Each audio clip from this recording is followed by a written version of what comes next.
Hi, I'm Libby Doggett, the Executive Director at Pre-K Now, where we work with policymakers and advocates across the country to make high-quality, voluntary pre-kindergarten available to all 3- and 4-year-old children.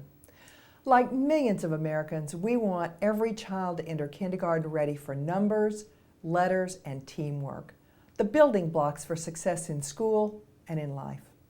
From decades of rigorous research, we know that children who attend high-quality pre-K are better prepared for school than those who don't.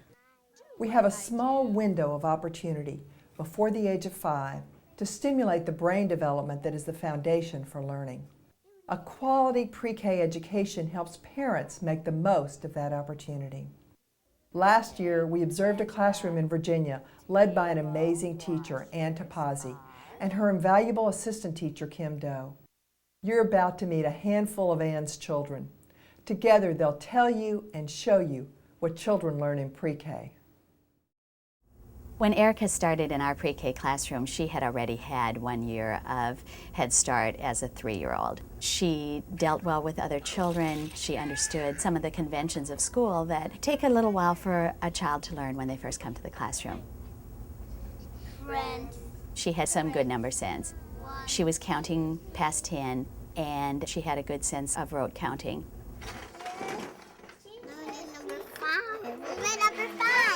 As the year progressed, Erica was able to not only increase her rote counting skills, but she started using a lot of math-type words. Is it more than 35 or is it less than 35?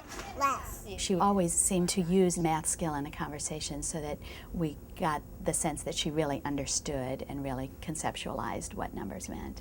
How many cubes are there? I had a lot of sorting activities. For Erica, we'd started with just sorting by color.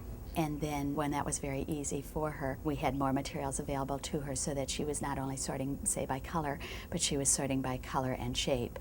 And then it was not only color, shape, but color, shape, and size.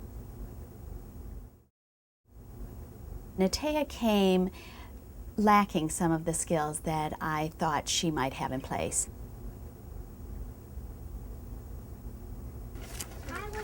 While she loved picture books, she had very little knowledge of the fact that a book actually had written words that communicated a message. Now we need 4 cookies. She came without much counting knowledge. She didn't know to begin with the number 1, and she also had very little knowledge of the progression of numbers.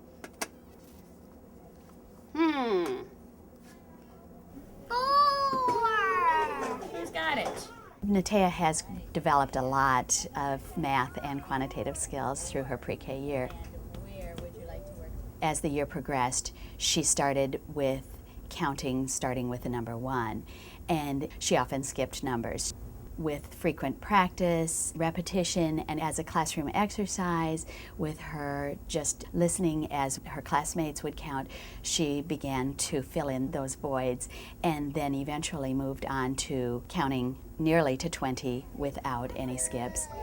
9, 10, 11, 12. Wonderful! Cesar came to pre-K with no English at all. One of the interesting pieces about Cesar is that he could easily transfer from English to Spanish. Stop when you do see me. As he was learning English, he would communicate with his friends who were Spanish-speaking, primarily in Spanish. I want to be a Loki. Every now and then, a word would sneak in that was English. Then as he started speaking more English, I was finding that he would be making a sentence in English, and all of a sudden the word y, which means and in Spanish, would be substituted for the word and in a compound sentence. I want you to be our At this point, he is pretty much speaking English consistently and appropriately. Like the best. I like chicken. Very nice, and what a sentence. Good job. He has a very broad vocabulary of English words. What is his name? It's a duck. duck. You got it. Okay. He can communicate his needs beautifully. He speaks to his friends and they understand exactly what he wants in English. I got a new computer. That's another piece of satisfaction for me, that we have built the confidence in him to the point where he knows he can say just about anything. You're looking for this book, Carlos? You're looking for this book? William has always been somewhat of an amazing child. When he first came to the classroom, he had a lot in place. Like this. He could reproduce letters. If given the letter, he knew how to write it. There is a lowercase b as well. How does the lowercase b look? Do you remember? You're right. It has a line and then it has a little ball at the bottom. And he had quite a good ability to draw and illustrate something that he wanted to communicate. And my mom and my sister and my 2 baby brothers. And your 2 baby brothers. He also had some idea that books and words have meaning, and he really always enjoyed looking at books. Having a lot of good literature and opportunities for him to get meanings from books and pictures was the next step. And as the year progressed, of course, then we started talking about how the letters make sounds and putting those sounds together. T for Mrs. T. You got it. And D for dinosaur. That's it. Baby apple. Shortly after, he was reading very simple words and repetitive text.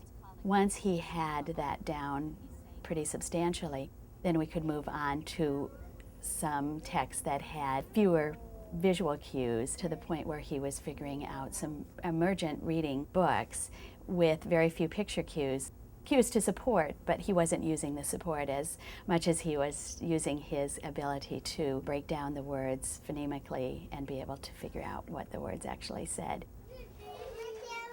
Baby apple for a spider. Oh no, said the spider, a baby apple. Oh, and there's the spider saying, oh no. Mm-hmm. When Jillian came to school, she was very timid.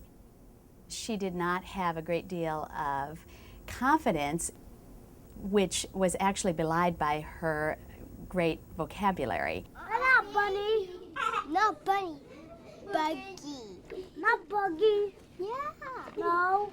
Yeah. Misty, he says that car is not a buggy. Not a buggy. I think it is a buggy. She needed to be given a lot of positive reinforcement. She did a lot of clinging to me and to my assistant. Having an assistant gives us the opportunity to spend more time with children.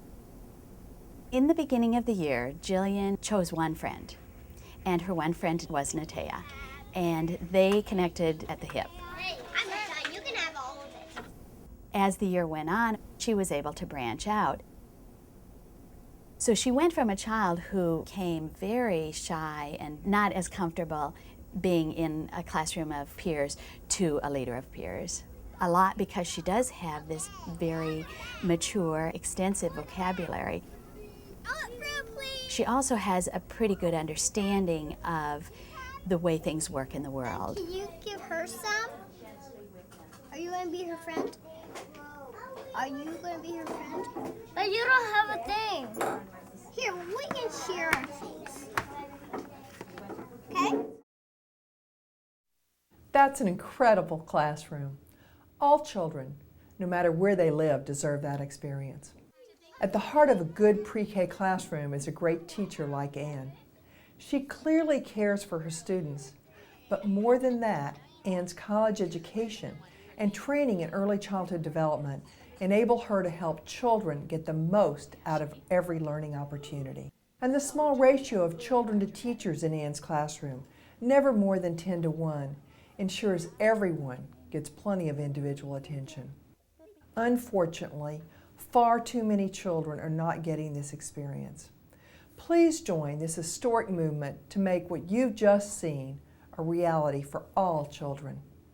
I'm gonna let it shine. I won't let anyone get out. I'm gonna let it shine. I won't let anyone